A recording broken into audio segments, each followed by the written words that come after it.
कर्पूरगौरं करुणावतारं संसारसारं भुजगेन्द्रहारं सदा वसन्तं हृदयारविन्दे भवं भवानी सहितं नमामि। भवं भवानी सहितं नमामि। शान्ताकारं भुजगशयनं पद्मनाभं सुरेशं विश्वाधारं गगनसदृशं मेघवर्णं शुभांगं लक्ष्मीकान्तं कमलनयनं योगिभिर्ध्यानगम्यं वन्दे विष्णुं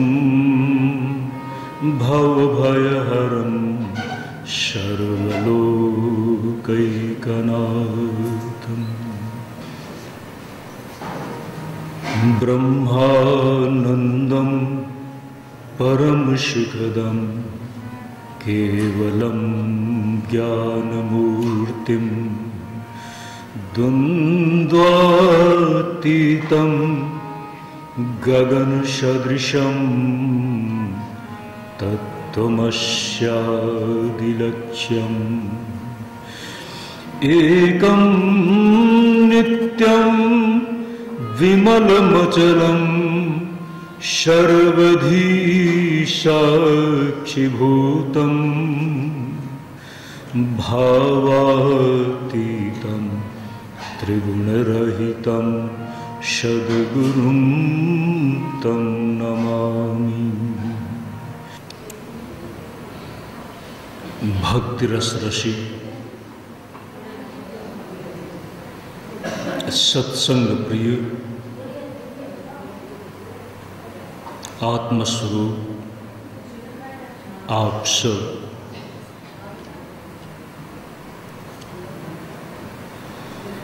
श्रीमद् देवी भागवत की कथा का आज पंचम दिवस। श्रीमद् देवी भागवत कथा को 9 दिन का विशेष अनुष्ठान, ये ज्ञानात्मक अनुष्ठान के रूप में बताया गया।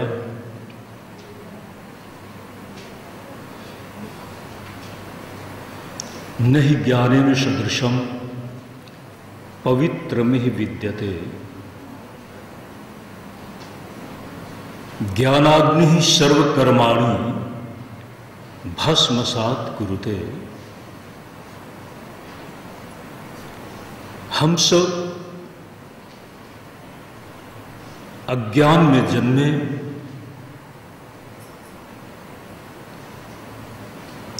जन्म के तल पर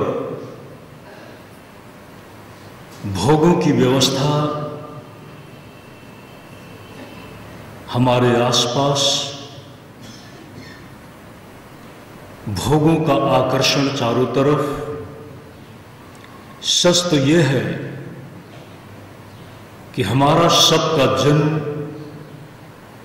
ही अपने आप में भोग मूलक है। वेदांत दर्शन के मर्मज्ञ महाविद्वान पंडित स्वामीवर्य स्वामी विद्यारण्य मुनि ने कहा, कुरुते कर्म भोगाय कर्म कर्तुम च भुंजते। कर्म का अनुष्ठान भोग सापेक्ष है। क्योंकि जब भी कर्म का प्रारंभ है तो किसी न किसी फल कि वहां पर आकांक्षा है, और फल की आकांक्षा ही अपने आप में बंधन बनता है। इसलिए बार बार एक संकेत दिया गया, त्यक्त्वा कर्म फलासंगम। अब ये फल के प्रति जो संग है, और संसार के साथ भी हमारा संग है, व्यक्तियों के साथ भी हमारा संग है, कहते हैं इससे हम अपने आप को मुक्त कैसे करें। मुक्त करने का मतलब बाह्य व्यवस्था में नहीं, असंग शस्त्रेण दृढ़ेन चित्वा योगिनः कर्म कुर्वन्ति। योगी जन भी कर्म का अनुष्ठान करते हैं। अगर योगी भोगों की व्यवस्था में अपने अंतःकरण में योग सिद्ध है, तभी तो वह सफल योगी है।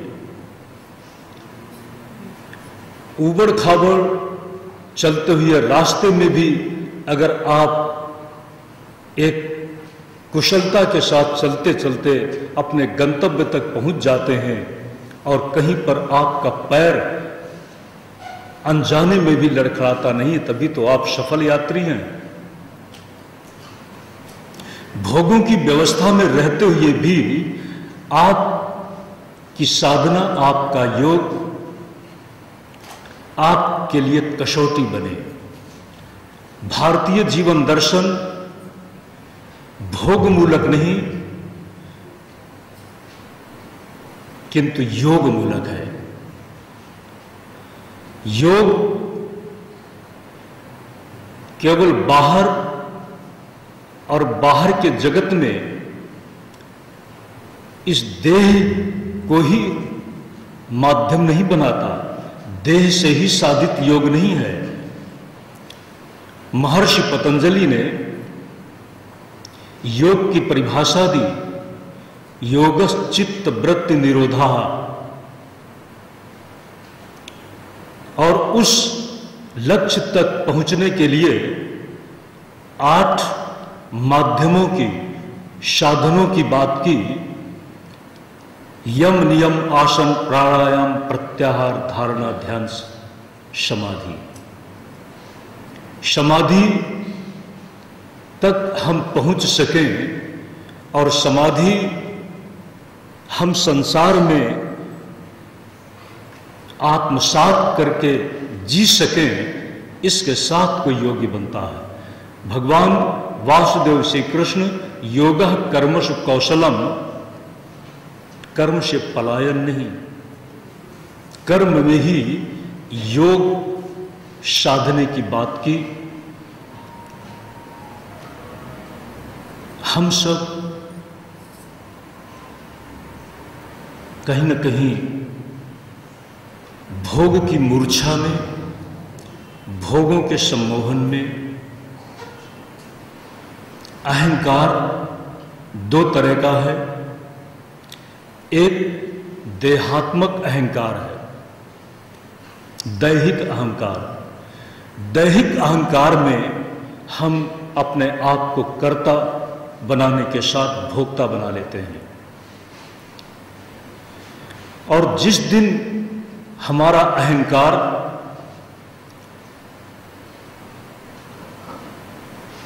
परम सत्ता के साथ, जो जगन का मूल है, जिसको जगन मूल कहा, इस जगत का कारण कहा, जब उसके साथ एकाकार हो जाता है, उस ब्रह्म भाव के साथ ईश्वरीय चेतना के प्रकाश में जब मैं इस संसार में जीवन जीता है, तो वह भक्ति का जीवन है। ईश्वर के तंत्र में हम जीवन जिए, ईश्वर को अपनी स्मृति में समाहित करके हम जीवन जिए, यही है भक्ति और योग पूर्ण जीवन। लेकिन हम बहुत बार भूल कर जाते हैं। ध्यान दें, हमारी ये कथाएं हमारी चेतना को जागृति देने के लिए हैं। थोड़ी देर के लिए हम फिर से कथा के उस बिंदु पर लौटते हैं जिस बिंदु से श्रीमद् भागवत की कथा हुई और श्रीमद् देवी भागवत की कथा हुई। कल्पना करिए, श्रीमद् भागवत कथा परीक्षित जी के लिए हुई, उसके व्याख्याता मुख्य प्रवक्ता सुखदेव जी महाराज हैं। परीक्षित जी के जीवन का बहुत बड़ा दुखद अंत, हम सब अंत तो होगा, लेकिन हम सब में कोई नहीं चाहता कि हमारा दुखद अंत हो, सुखद अंत हो। सुखद अंत, निष्कलंक, हम जीवन में चलते चलते सहजता के साथ संसार में चलते चलते चले जाएं, यह है सुखद अंत। पीड़ा, बेहोशी और लाचार होकर के, अपंग होकर हम सैया लेट जाएं और इसी के साथ जीवन जीते जीते जीवन हमारे लिए व्यक्तिगत रूप में और दूसरों के लिए एक भार बन जाए, यह है दुखद अंत। लेकिन परीक्षित को देखें, परीक्षित का अंत भी दुखद है। पश्चाताप के साथ मुझसे क्या हो गया, इस बात का उल्लेख है। पश्चाताप, परीक्षित देह के तल पर है, क्योंकि परीक्षित की पूरी मानसिकता भूख और प्यास से आक्रांत है, थके हुए हैं। और जब शिकार नहीं मिला तो इसी के साथ भूख प्यास से थके हुए आश्रम में प्रवेश करते हैं। आश्रम में यदि कोई व्यक्ति, आश्रम का अध्यक्ष, आंखें बंद किए बैठा है तो वह ध्यान में है, वह योग में है। लेकिन ध्यान देना, भोग की व्यवस्था से जिसका चित्त आक्रांत हो गया हो, देह के तल पर भोगी की कक्षा से परीक्षित जी योगी को नहीं देख पाते। अगर वह ये देख लेते कि बैठा हुआ योगी ध्यान कर रहा है तो उनको अपना अपमान नहीं दिखता। योगी ईश्वर के साथ में है, वो ये नहीं देख पाए, किंतु उन्होंने उसको ढोंगी समझा। भोगी योगी के योग को, और योग में जब योगी स्थित है, ईश्वरीय चेतना के प्रकाश में उसकी स्थिति है, तो इसको नहीं देख पाता। यही भोगी की विडंबना है। और इसी भोगी की कक्षा के कारण उन्हें अपना अपमान दिखाई पड़ा, और अघटित जो आप नहीं कर सकते, कभी शायद आप भी नहीं करेंगे, इतना बड़ा दुष्कृत्य जिसकी कल्पना नहीं कर सकते। बच्चे भी जल्दी शायद कर जाएं तो कभी कर जाएं। कभी कभी हमने देखा है बड़े भी बहुत गलत काम कर जाते हैं, बल्कि बच्चे उतना सोच भी नहीं पाते हैं। परीक्षित ने ऐसा दुष्कृत्य कर डाला। एक मरा हुआ सर्प दिखाई पड़ा, और भी देख लें, मरा हुआ सर्प, जीवित नहीं। अगर जीवित होता तो शायद परीक्षित साहस नहीं कर पाते। मरा हुआ सर्प कितना बड़ा उपहास है। जीवित सर्प होता तो शायद उनको यह भय होता कि कहीं मुझे डस न ले। और जो जीवन की उस व्यवस्था से अपने आप को ऊपर कर चुका है, जो इस संसार में रहते हुए भी मान अपमान, सुख और दुख से परे की स्थिति में है, उस योगी को मरे हुए सर्प से अपमानित करने की चेष्टा, ध्यान दें, ये मान भंग की भूमि से हुआ। परीक्षित को लगा कि मेरा मान भंग हो रहा है। अपने मान के प्रति तत्पर रहने वाला व्यक्ति,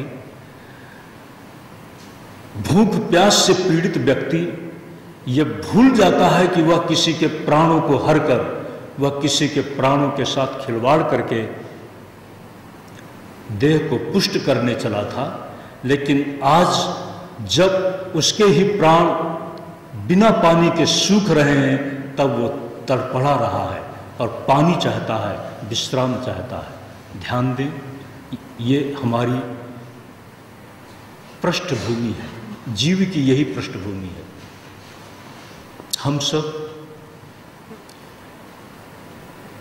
खाने पीने के पीछे ही तो दौड़ रहे हैं।